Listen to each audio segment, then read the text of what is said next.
La plongée sous-marine est une activité très excitante qui permet de vivre de nouvelles sensations.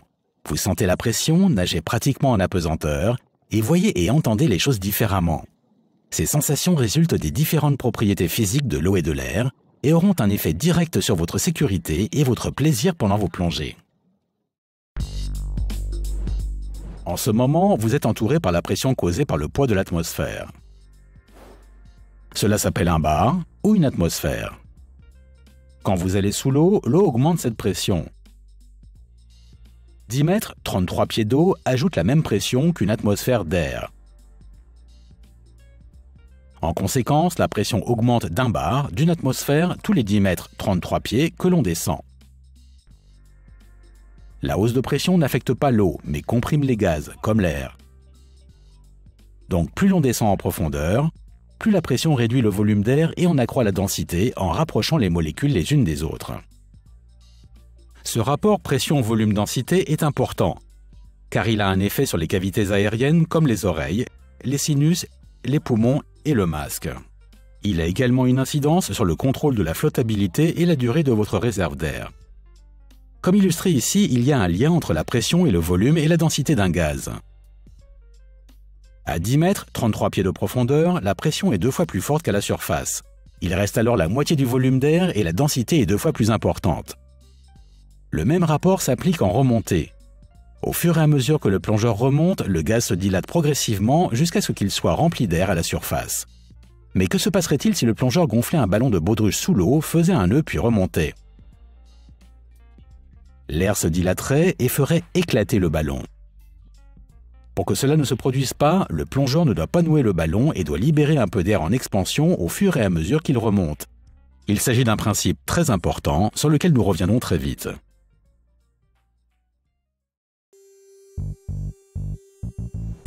Au fur et à mesure que vous descendez, l'air qui se trouve dans les cavités aériennes de votre corps se comprime sous les effets de la pression de l'eau. En descente, cela affecte principalement vos oreilles, vos sinus et votre masque. Un coup de ventouse est une sensation de gêne causée par le déséquilibre entre la pression de l'eau et la cavité aérienne. Un coup de ventouse peut entraîner des blessures si vous continuez à descendre. Mais vous pouvez éviter les coups de ventouse en ajoutant de l'air dans les cavités aériennes pour équilibrer la pression. C'est ce que l'on appelle égalisation.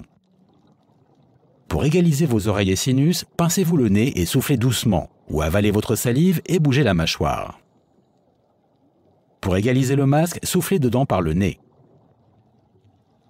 Égalisez fréquemment au fur et à mesure que vous descendez avant de commencer à ressentir une gêne. Vous ne devez jamais ressentir de douleur. S'il est impossible d'égaliser, mettez immédiatement fin à la descente. Faites signe à vos binômes ou à l'instructeur. Sans cela, ils ne pourront pas se rendre compte que vous avez un problème. Remontez légèrement et réessayez. Si vous n'arrivez toujours pas à égaliser, abandonnez la plongée et réessayez un autre jour. Le fait de poursuivre une descente lorsque des cavités aériennes ne sont pas égalisées peut entraîner des blessures graves. Un rhume ou une allergie à l'origine d'une congestion nasale peut rendre l'égalisation difficile, voire impossible, alors ne plongez pas tant que vous n'êtes pas rétabli. Égalisez en douceur. N'égalisez jamais avec force et ou trop longtemps. Une égalisation vigoureuse et prolongée peut entraîner des blessures graves et permanentes aux oreilles. Les bouchons d'oreilles sont à proscrire en plongée, car ils créent des poches d'air impossibles à égaliser. Une augmentation de pression peut avoir une incidence sur d'autres cavités aériennes du corps. Bien que rare, une poche d'air peut se former dans une dent plombée et provoquer une gêne. Cela est impossible à égaliser, mais votre dentiste peut y remédier. Dans une combinaison étanche, le corps est enveloppé d'une couche d'air qui se comprime. Le cours Paddy Dry Suit Diver vous apprend à ajouter de l'air afin de l'égaliser. L'air se dilate au fur et à mesure que vous remontez et quitte normalement les cavités internes de vos oreilles, votre masque et vos sinus sans aucun effet. Mais l'air en expansion peut être très dangereux pour les poumons. Lorsqu'un matériel de plongée est utilisé, le volume des poumons est normal en profondeur. Si vous reteniez votre souffle en remontant, l'air en expansion se dilaterait excessivement et entraînerait une rupture pulmonaire de la même manière qu'un ballon gonflé et noué éclaterait en profondeur. C'est la raison pour laquelle la règle la plus importante en plongée scaphandre est de respirer régulièrement et de ne jamais retenir son souffle. Même des changements minimes de profondeur peuvent causer des lésions par surpression pulmonaire. Si l'on retient son souffle, la surpression pulmonaire peut causer de graves blessures, voire la paralysie et la mort. Un traitement médical nécessite une recompression en caisson hyperbare. Or, la plongée a souvent lieu à plusieurs heures d'un tel équipement. Mais si elles sont très graves, les lésions par surpression pulmonaire sont aussi très faciles à éviter. En plongée scaphandre, respirez régulièrement et ne retenez jamais votre souffle. L'air en expansion s'échappe ainsi librement au cours de la remontée. Si votre détendeur est hors de votre bouche, laissez lentement s'échapper un filet de bulles régulier pour ne pas retenir votre souffle. Il ne faut par ailleurs jamais plonger en cas de congestion pulmonaire, au risque d'entraîner une rétention d'air dans les poumons et de causer des lésions par surpression pulmonaire. Même si cela est rare, un blocage inverse peut se produire dans certaines cavités aériennes du corps. Cela veut dire que l'air en expansion ne peut pas s'échapper. Plonger avec un rhume ou une allergie peut causer un blocage inverse, mais il faut de toute façon s'abstenir de plonger dans de tels cas. Le gaz qui se forme dans le système digestif au cours d'une plongée peut provoquer une indisposition s'il n'est pas éliminé. Et il se peut, même si cela est très rare, qu'une cavité aérienne sous une dent plombée cause un tel blocage. Si vous souffrez de blocage inverse, mettez fin à la remontée. Descendez d'1 mètre, de quelques pieds, laissez l'air emprisonné s'échapper, puis remontez plus lentement.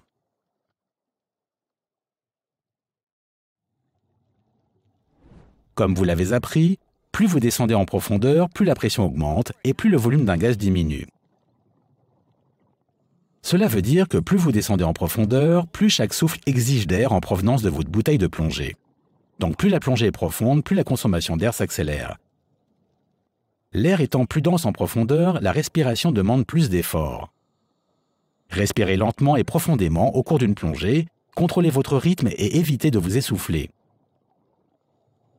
En cas de problème, arrêtez-vous et maintenez ou reprenez une respiration lente et profonde. En plongée scaphandre, 1.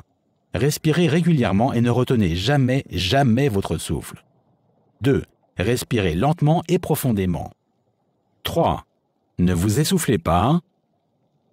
Et 4. En cas de problème, arrêtez-vous et maintenez et ou reprenez une respiration lente et profonde. Lorsque vous mettez un objet dans l'eau, celui-ci est poussé vers le haut sous l'effet de la flottabilité. Cette force ascendante est égale au poids de l'eau déplacée. Un objet flotte, coule ou ni l'un ni l'autre, selon qu'il pèse un poids inférieur, égal ou supérieur à l'eau qu'il déplace. Pendant une plongée, vous utilisez principalement votre système de lestage et votre gilet stabilisateur ou STAB pour contrôler votre flottabilité. Plus vous descendez en profondeur, plus vous perdez en flottabilité. Pour compenser cette perte, il faut donc ajouter de l'air. En remontant, la flottabilité s'accroît. Il faut donc laisser s'échapper de l'air. Vous vous rendrez compte que votre respiration fait varier votre flottabilité. Elle s'accroît légèrement quand vous inspirez et diminue légèrement quand vous expirez. Une bonne maîtrise de votre flottabilité vous permet de contrôler votre vitesse de descente et de remontée, de vous arrêter à n'importe quelle profondeur, d'économiser de l'énergie, de demeurer à bonne distance du fond ou de flotter confortablement à la surface. En plongée loisir, on ne plonge jamais seul, mais toujours avec un ou plusieurs binômes. Les binômes planifient ensemble leur plongée, s'entraident à mettre et à vérifier leur équipement avant de plonger. S'échangent des rappels de temps de plongée, se prêtent assistance en cas de problème et pour atteindre l'objectif de la plongée. Ce système de binôme est important de par son aspect pratique d'une part, car il est basé sur l'entraide, et d'autre part du point de vue de la sécurité, car il permet de s'assister mutuellement pour prévenir et prendre en charge les problèmes. C'est important également car la plongée est une activité sociale. En effet, la plongée est d'autant plus enrichissante et amusante lorsqu'on partage avec d'autres plongeurs des aventures et des expériences sous l'eau.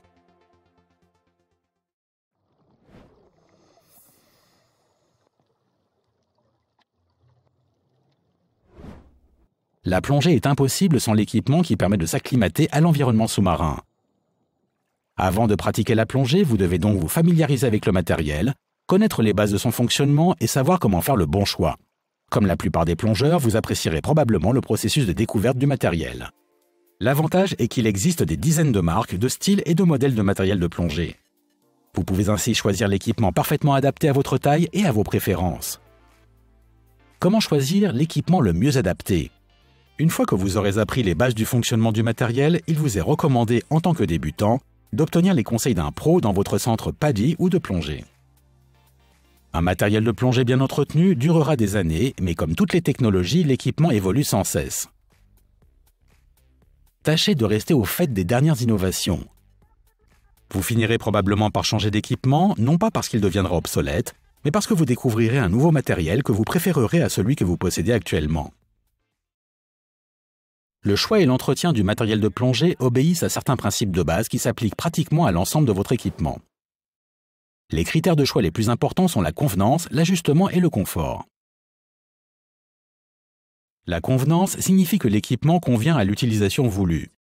Par exemple, vous choisirez une combinaison humide intégrale pour plonger en eau froide, alors qu'une combinaison à manches courtes sera mieux adaptée pour les eaux tropicales. L'ajustement est important car de nombreux composants du matériel ne fonctionneront pas correctement s'ils ne sont pas à la bonne taille. Vous obtiendrez le bon ajustement en choisissant la bonne taille. Le confort fait référence à la sensation et à la configuration du matériel. Un matériel correctement ajusté et à la bonne taille sera généralement confortable, mais pas toujours. S'il n'est pas confortable, continuez à chercher. Après les critères de convenance, d'ajustement et de confort, vous devez ensuite tenir compte de votre budget et des fonctions adaptées à votre utilisation. Et vous assurer de bénéficier d'un service après-vente, quoique la plupart des établissements de plongée offrent un tel service sur les marques vendues. Vous pouvez en général choisir les coloris et styles assortis au reste de votre équipement et vous rappeler des accessoires assortis à chaque pièce. Ces petits détails contribueront à améliorer considérablement votre expérience. Demandez les conseils de votre professionnel de la plongée.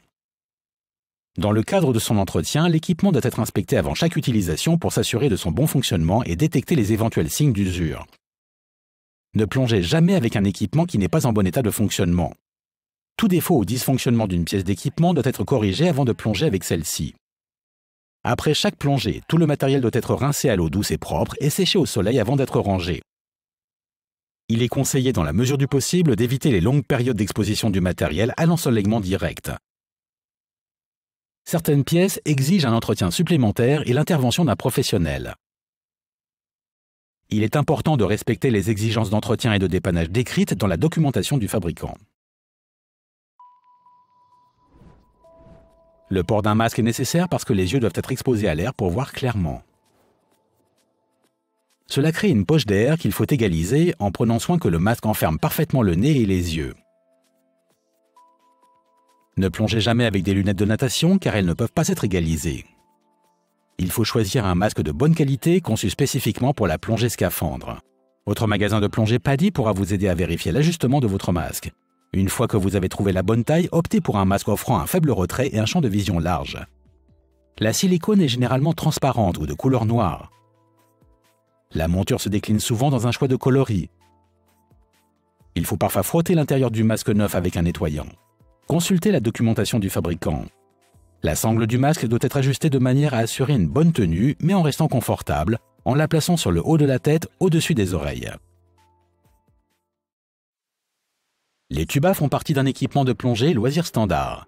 Ils permettent de respirer, de regarder, de nager et de se reposer le visage dans l'eau ou les vagues, sans gaspiller sa réserve d'air ou quand il en reste peu après une remontée.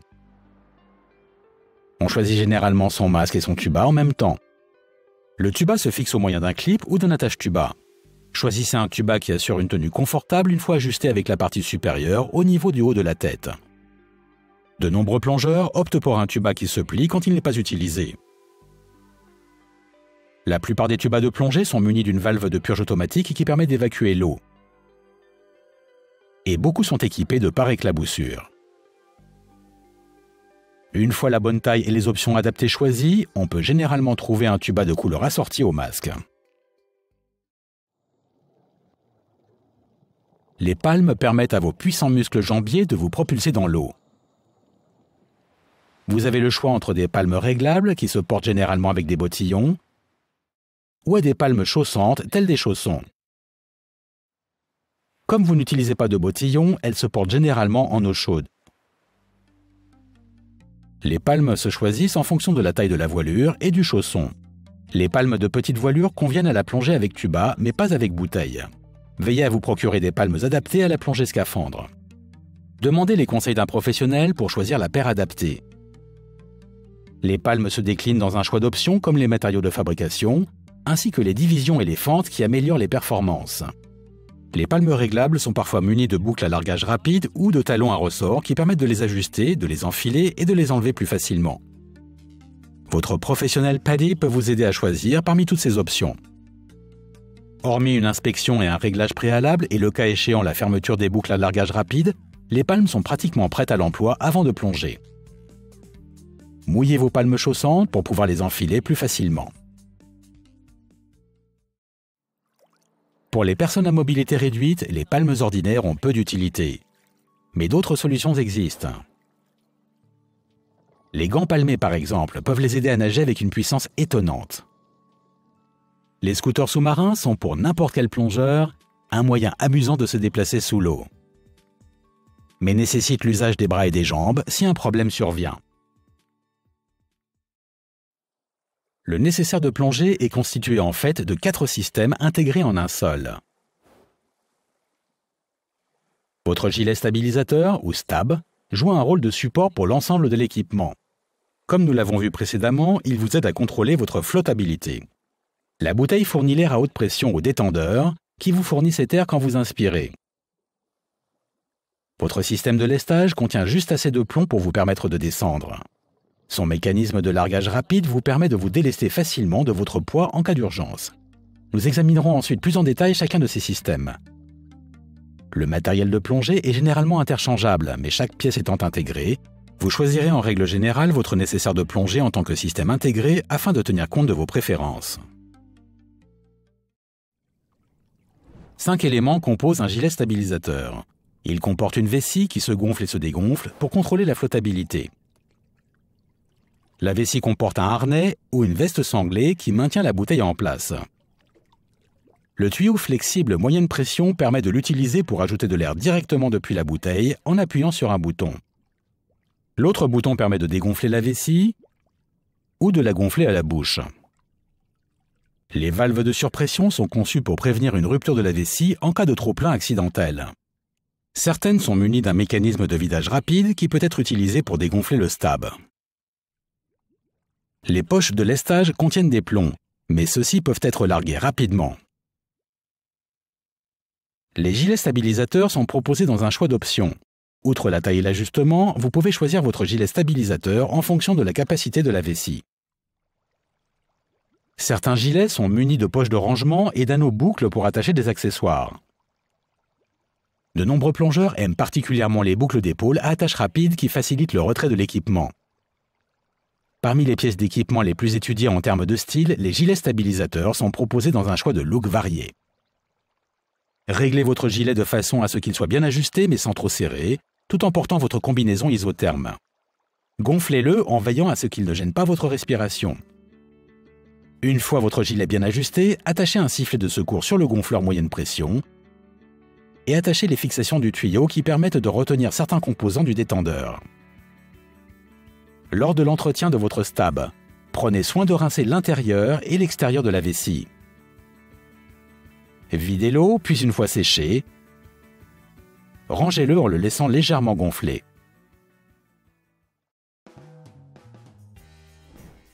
Votre détendeur comporte 5 éléments. Le premier étage se branche sur le robinet de la bouteille et alimente en air les autres composants. Vous respirez depuis le deuxième étage qui fournit de l'air uniquement lorsque vous inspirez ou lorsque vous appuyez sur le bouton de purge manuel. La source d'air de secours est un deuxième étage qui se branche sur un tuyau plus long et que l'on utilise pour partager de l'air en cas d'urgence. Nous décrirons également d'autres types de sources d'air de secours. Le tuyau flexible moyenne pression fournit l'air au gonfleur du gilet stabilisateur et le manomètre immergeable indique la réserve d'air restante. Le manomètre immergeable peut être intégré à l'ordinateur de plongée ou séparé et peut être installé sur un tuyau ou faire appel à un émetteur pour transmettre les données de réserve d'air à l'ordinateur de plongée. Le facteur le plus important à considérer dans le choix d'un détendeur est la facilité de respiration. Les détendeurs modernes sont conformes aux normes prescrites pour la plongée loisir, mais les modèles haut de gamme offrent généralement une facilité de respiration supérieure. Vous aurez le choix entre un système d'étrier et un système DIN. Beaucoup de plongeurs optent pour un système DIN doté d'un adaptateur pour système d'étrier. De nombreux modèles de détendeurs haut de gamme peuvent être réglés pour maintenir une respiration optimale. Certains sont dotés de commutateurs de plongée pré-plongée qui empêchent l'échappement d'air accidentel lorsque le détendeur est hors de la bouche. Hormis le deuxième étage sur un tuyau plus long, une source d'air de secours très répandue, on peut opter pour une source d'air de secours avec gonfleur qui conjugue un deuxième étage avec le gonfleur du gilet. Certains plongeurs portent des bouteilles Pony autonomes qui leur permettent de faire face à d'éventuels problèmes de réserve d'air sans l'assistance d'un binôme. La préparation du détendeur exige le branchement de ses composants, une tâche qui doit être confiée à un professionnel de la plongée. Même s'ils sont fiables et robustes, les détendeurs exigent quelques considérations d'entretien particulières. Quand vous rincez un détendeur, laissez le bouchon anti-poussière en place ou laissez-le attaché à la bouteille pour empêcher toute pénétration d'eau dans l'arrivée d'air. N'appuyez pas sur le bouton de purge quand vous rincez le deuxième étage à l'eau douce, car cela risquerait de faire remonter de l'eau dans le tuyau. Les détendeurs exigent une remise en état par un professionnel, chaque année ou tous les 2 ans. Adressez-vous pour cela à votre centre de plongée selon les exigences du fabricant. Les détendeurs de plongée sont d'une simplicité étonnante.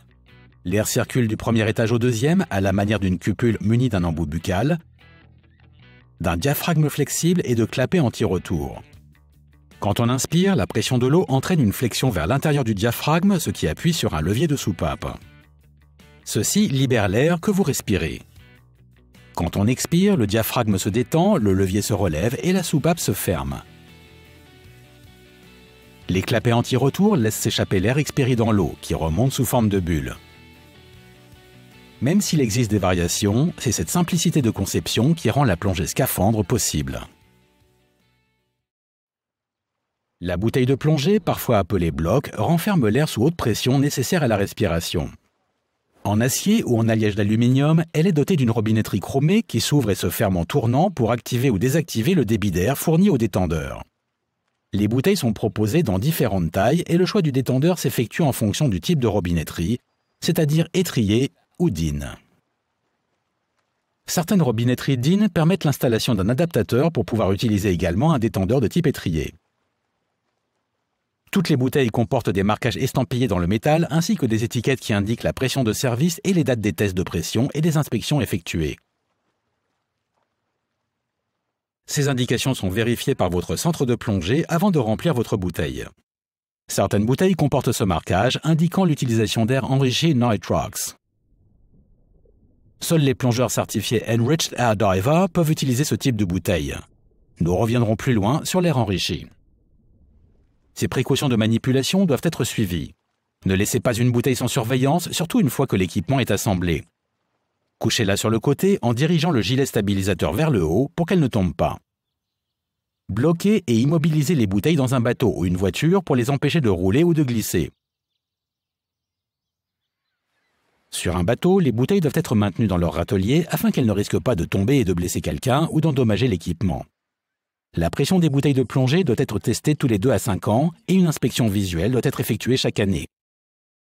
Demandez à votre centre de plongée local de procéder à ces tests et inspections. Ouvrez et fermez doucement la robinetterie et ne la videz jamais complètement.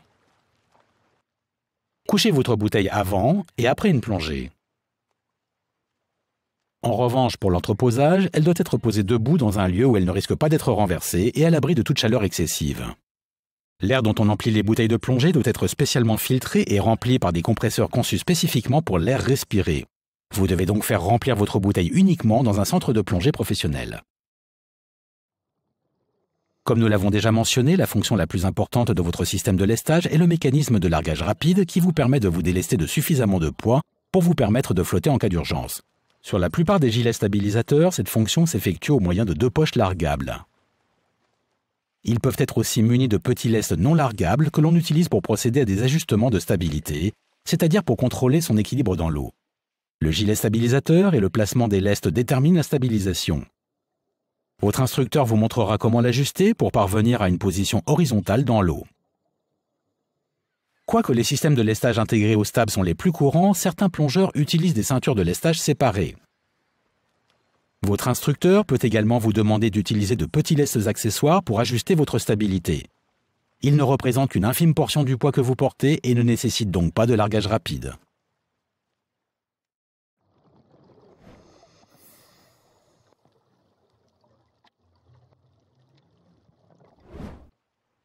Passons maintenant aux techniques de plongée que vous devez apprendre.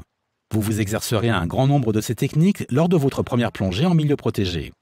Ce que vous voyez ici illustre les principes de base qui s'appliquent à la plupart des équipements et des plongeurs, mais il existe plusieurs façons d'exécuter la plupart de ces techniques.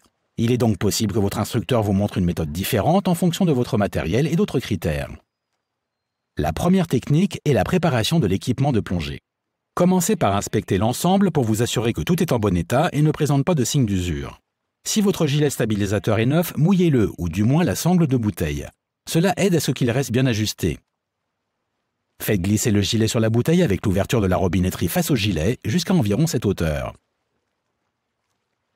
Vous pourrez toujours l'ajuster plus tard selon vos préférences. Serrez et bloquez la sangle de bouteille. Il existe des variations, alors obtenez l'aide de votre instructeur si nécessaire. Soulevez l'ensemble par le gilet stabilisateur et vérifiez que la bouteille ne glisse pas ou ne bouge pas. Si c'est le cas, resserrez la sangle. Retirez le bouchon anti-poussière et, s'il y en a un, le bouchon du robinet de la bouteille. Vérifiez qu'il y a bien un joint torique et qu'il est en bon état. Si vous avez un système d'étrier, le joint est intégré à l'ouverture de la robinetterie. Si vous avez un système DIN, vérifiez ici sur le détendeur. Vous ne pouvez pas plonger sans ce joint torique. S'il n'y a pas de joint ou si le joint semble en mauvais état, votre instructeur vous montrera comment le remplacer. En tenant votre gilet de dos, attachez le premier étage sur la robinetterie de façon à ce que le deuxième étage principal, celui par lequel vous respirez, aille à droite et le tuyau flexible moyenne pression du gilet aille à gauche. Vissez le premier étage simplement avec les doigts. La pression de la bouteille maintiendra le tout en place après l'ouverture du robinet. Branchez le tuyau moyenne pression sur le gonfleur du gilet, comme ceci. En tenant le manomètre immergeable de dos, ouvrez doucement le robinet de la bouteille à fond jusqu'à ce qu'il s'arrête. Vérifiez que la bouteille est pleine ou qu'elle contient assez d'air pour la plonger. Appuyez sur le bouton de purge comme ceci. L'air ne devrait plus circuler dès que vous relâchez le bouton. Expirez dans l'embout buccal. Cela devrait être facile. Puis prenez quelques inspirations. La respiration devrait être facile et fluide. S'il y a un débit d'air continu au niveau du détendeur, que celui-ci continue d'évacuer de l'air après que vous ayez arrêté de respirer ou si vous observez tout autre problème, avertissez votre instructeur. Ensuite, testez le gonfleur du gilet, comme ceci. Attachez le manomètre immergeable et la source d'air de secours de sorte qu'il ne dépasse pas ou ne pende pas sous l'eau. Le manomètre immergeable doit généralement se trouver sous le bras gauche et la source d'air de secours sous le bras droit. Attachez votre source d'air de secours par encliquetage rapide de sorte qu'elle se trouve dans cette zone triangulaire lorsque vous portez votre matériel. Elle reste ainsi visible et rapidement accessible en cas de besoin sans être encombrante. Vérifiez que vous avez bien réattaché les boucles d'épaule à attache rapide et desserrez la sangle à la taille. Si vous n'avez pas l'intention de plonger avant au moins 1 heure, fermez le robinet et dépressurisez le détendeur en appuyant sur le bouton de purge. Vous conserverez ainsi l'air en cas de fuite que vous n'avez pas remarqué. La dépressurisation réduit également la possibilité que vous n'entriez dans l'eau par accident avec le robinet fermé. Desserrez les sangles que vous pourrez resserrer après avoir enfilé votre matériel pour faciliter la mise de l'équipement. Fixez votre matériel de manière à ce qu'il ne tombe pas ou couchez-le. Lors de votre première plongée en milieu protégé, il se peut que vous mettiez votre matériel en eau peu profonde.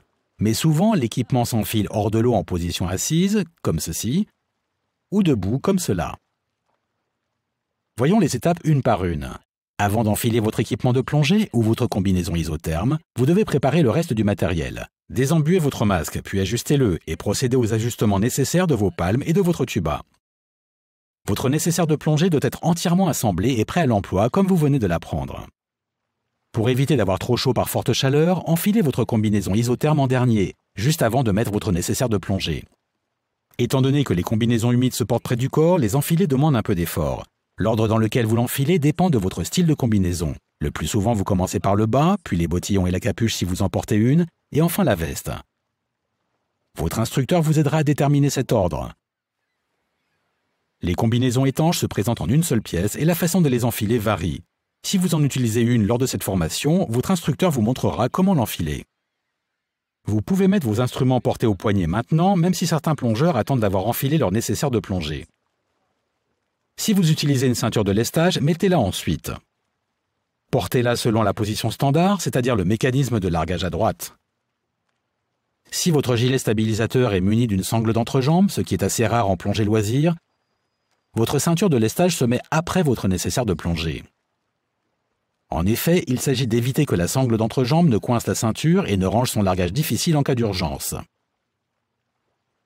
Si possible, il est préférable d'enfiler son équipement assis. Mais les binômes ont parfois besoin d'aide pour s'équiper. L'équipement de plongée étant assez lourd, il convient donc de le lever correctement chaque fois qu'on le déplace. Cela signifie plier les genoux et lever l'équipement en se mettant debout. Gardez le dos bien droit en maintenant sa courbature normale comme ceci. Soulevez le haut de la poitrine et sortez légèrement les fesses pour garder le dos en bonne position. Expirez quand vous soulevez. Ne pliez jamais le dos pour soulever un équipement de plongée ou d'ailleurs toute charge lourde. Si vous devez tenir le nécessaire de plongée de votre binôme, soutenez-le en mettant votre bras et votre main dominant sur le fond de la bouteille et l'autre pour l'équilibrer comme ceci. Le plongeur le plus fort s'équipe généralement en premier car il est censé porter et tenir simultanément le matériel. Si vos caractéristiques physiques vous empêchent de soulever, de rester debout et ou de marcher avec un équipement de plongée, ou si cela peut présenter des risques pour votre sécurité, ne le faites pas. Demandez éventuellement de l'aide. Il existe de nombreuses autres façons de mettre son équipement.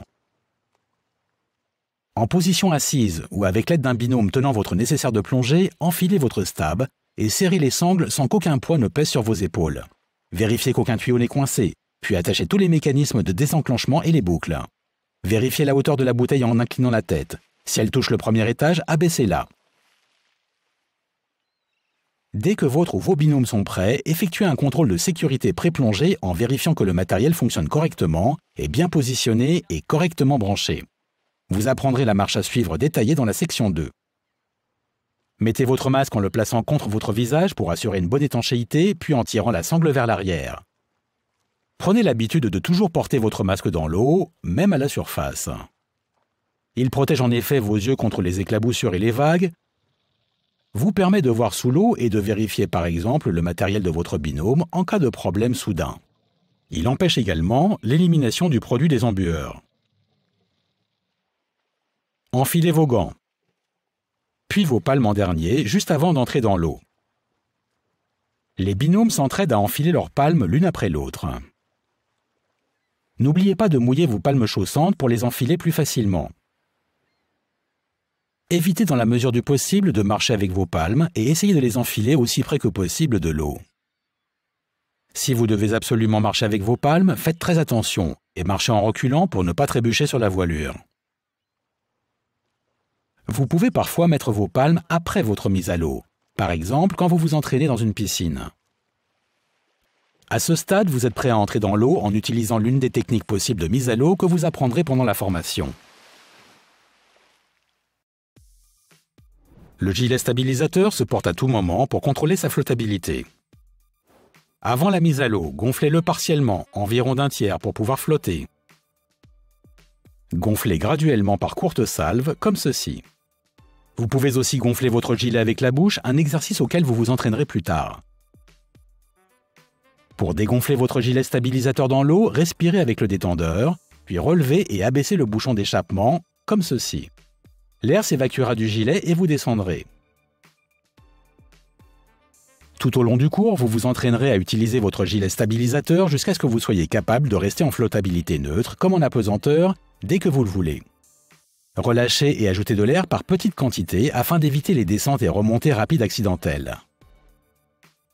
Pour la première plongée, vous utiliserez votre stab principalement à la surface. Prenez l'habitude d'être en flottabilité positive en portant votre masque, en respirant avec votre tuba ou détendeur. Gonflez votre stab avant votre mise à l'eau et en premier lieu dès que vous remontez d'une plongée. Mettez-vous immédiatement en flottabilité. Gonflez votre gilet stabilisateur. Vous apprendrez plus tard à larguer vos lestes pour vous mettre en flottabilité. Dès que tout est prêt, votre instructeur vous demandera d'aller sous l'eau avec votre matériel de plongée. Vos premières respirations sous l'eau seront exaltantes. C'est une expérience vraiment unique qui fait de la plongée une activité hors du commun. Savourez ces instants, respirez lentement, profondément et ne retenez pas votre souffle. Vous n'oublierez probablement jamais votre première respiration sous l'eau. L'utilisation de matériel de plongée loisir ne permettant pas de parler, la communication sous l'eau demande l'utilisation de signaux manuels. Commencez par attirer l'attention de votre binôme. Au besoin, tapez sur votre bouteille avec un objet dur. Voici quelques signaux largement acceptés, mais vous pouvez aussi apprendre quelques signaux employés localement et en créer d'autres avec vos binômes selon les circonstances. OK ou OK? Stop. Remonter ou mettre fin à la plongée. Quelque chose ne va pas. Dans quelle direction? Bateau. Les oreilles ne se dégagent pas. Viens ici. Regarde-moi. Va avec ton binôme. Se tenir la main. Tu y vas, je te suis. Aller en bas, descendre. Réserve d'air réduite. Panne d'air. Partage d'air. Ralentis, calme-toi. Respire.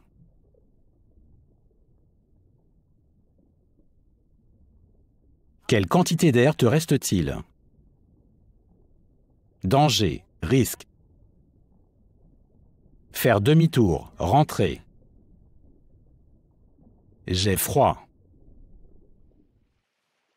À la surface, on utilise de grands signaux plus faciles à repérer depuis un bateau ou le rivage. Cela veut dire OK ou OK. Si vous ne pouvez vous servir que d'une seule main, procédez ainsi. Cela signifie « détresse, aidez-moi ». Votre instructeur peut vous montrer d'autres signaux applicables à la formation. Vous vous rendez compte que les signaux sont plus faciles à comprendre dans le contexte. Voyez si vous pouvez déchiffrer ce que disent ces plongeurs.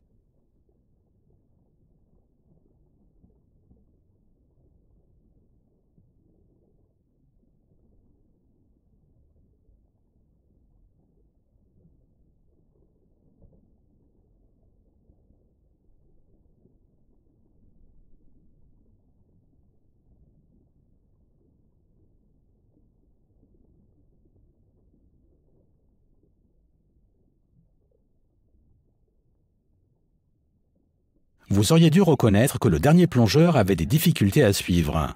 Il a fait le signal stop et quelque chose ne va pas. Le binôme a répondu stop, respire et ralentit, c'est-à-dire de se calmer et de reprendre son souffle. Le plongeur a signalé « laisse-moi me reposer un peu ». Même si un peu n'est pas un signal officiel, ce qu'il voulait dire était évident. Il s'agit d'une communication normale entre plongeurs. Si votre détendeur sort de votre bouche, il se remplit d'eau. Vous apprendrez donc 2 méthodes pour le vider et reprendre votre respiration. La première est la méthode par expiration. Si vous avez un souffle dans vos poumons, remettez l'embout buccal en bouche et soufflez à l'intérieur. Cela repousse l'eau. Votre tête doit être relativement droite pour que les clapets anti-retour soient dans la position la plus basse et bien entendu, vous devez expirer avant d'inspirer. Utilisez la méthode de purge si vous n'avez pas beaucoup d'air à expirer. Remettez le deuxième étage en place, collez la langue contre l'embout buccal pour le bloquer, puis appuyez sur le bouton de purge pendant quelques secondes, comme ceci. Cela repousse l'eau. Le fait de bloquer l'embout buccal empêche que l'eau ne gicle dans votre bouche et vous fasse tousser. Quelle que soit la méthode utilisée, comme vous ne devez jamais retenir votre souffle, rappelez-vous de laisser s'échapper un petit filet continu de bulles quand le détendeur est hors de votre bouche. Faites « Ah » en continu pour vous aider à maintenir vos voies respiratoires ouvertes. Après avoir vidé l'eau, prenez une première inspiration doucement et avec précaution au cas où il resterait un peu d'eau. Si vous relâchez le deuxième étage, selon votre position, il peut tomber devant vous ou se retrouver derrière votre épaule, hors de votre champ de vision. Pour le récupérer au moyen de la méthode du balayage des bras, dans une position relativement droite comme cela, abaissez votre bras droit. Allongez votre bras droit vers l'arrière le long de la bouteille, puis faites un mouvement de balayage vers l'extérieur, comme ceci, pour trouver le tuyau. Suivez le tuyau jusqu'au deuxième étage, remettez-le en place et videz-le. Avec la méthode de derrière l'épaule, étendez le bras vers le premier étage, trouvez le point de branchement du tuyau et suivez-le comme ceci.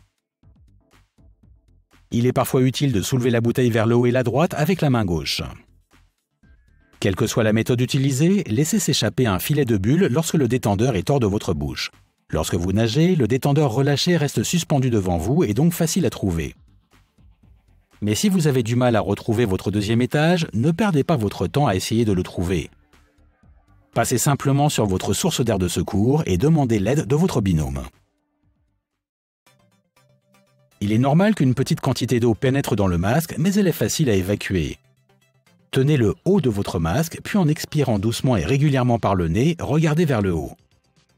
Votre respiration entraîne l'élimination de l'eau du bord inférieur de votre masque. Commencez à expirer avant de regarder vers le haut pour éviter qu'une petite quantité d'eau ne pénètre dans votre nez. Certains masques sont munis d'une valve de purge. Si c'est le cas du vôtre, tenez-le fermement contre votre visage et regardez vers le bas tout en expirant. L'eau sort de la valve. À propos, si vous portez des lentilles de contact mais voyez suffisamment bien sans celles-ci, songez à les retirer avant vos plongées de formation. En revanche, si vous avez besoin de les porter, informez-en votre instructeur et gardez les yeux fermés pour ne pas les perdre lorsque vous apprenez à vider votre masque. Utilisez votre manomètre immergeable pour gérer votre réserve d'air à tout moment.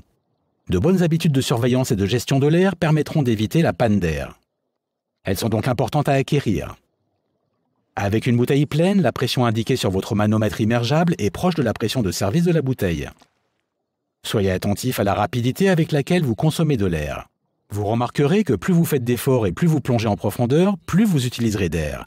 Avec l'expérience, il vous sera de plus en plus facile de vous faire une idée de la quantité d'air que vous utilisez. Mais vous utiliserez également moins d'air car vous apprendrez à vous détendre, à mieux contrôler votre flottabilité et à vous déplacer plus efficacement.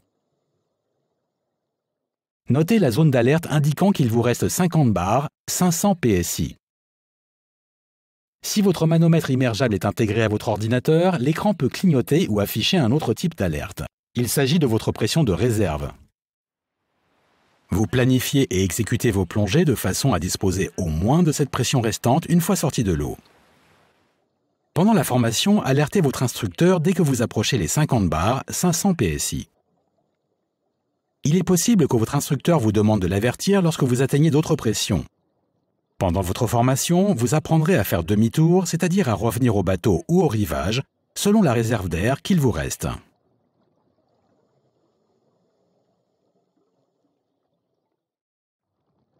Vous avez appris un peu plus tôt ce qu'était l'égalisation. Rappelez-vous que l'égalisation est nécessaire en descente pour éviter les coups de ventouse. Égalisez doucement et souvent, tous les mètres, quelques pieds. Égalisez votre masque en soufflant dedans par le nez. Descendez doucement et patiemment. N'égalisez pas de façon vigoureuse et prolongée, car cela peut endommager vos oreilles et causer une perte auditive. Si vous avez des difficultés à égaliser, mettez fin à votre descente. Faites signe à votre binôme et à votre instructeur, remontez un peu et réessayez. Une fois l'égalisation terminée, descendez plus lentement et égalisez plus souvent. Ne poursuivez jamais une descente si vous n'arrivez pas à égaliser.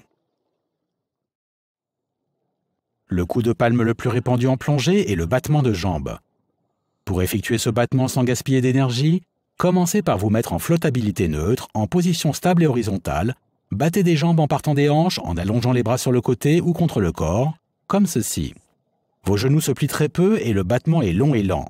Restez bien au-dessus du fond pour ne pas risquer d'endommager les organismes fragiles.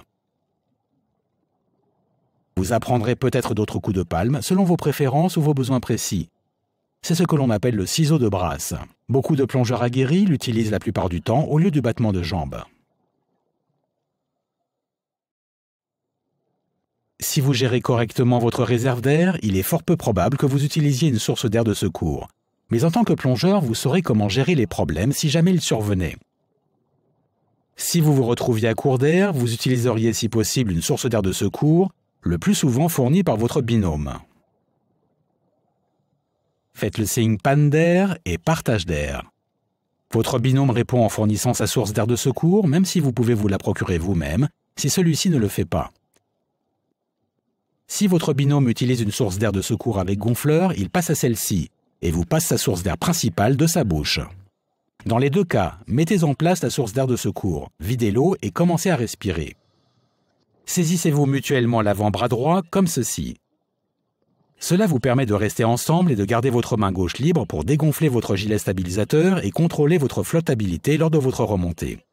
Prenez le temps nécessaire pour trouver la bonne position, puis remontez jusqu'à la surface à une vitesse sécuritaire. Vous apprendrez à remonter à une vitesse sécuritaire avec votre binôme. Faites signe remonter à votre binôme. Commencez votre remontée en nageant vers le haut. Vous ne devriez pas avoir besoin de mettre de l'air dans votre gilet stabilisateur. Au fur et à mesure que vous remontez, levez les yeux, tendez le bras et remontez lentement, comme ceci, en restant avec votre binôme et en regardant régulièrement au-dessus de vous. Respirez normalement et ne retenez pas votre souffle. Remontez lentement. Il est possible que votre ordinateur vous avertisse si vous allez trop vite.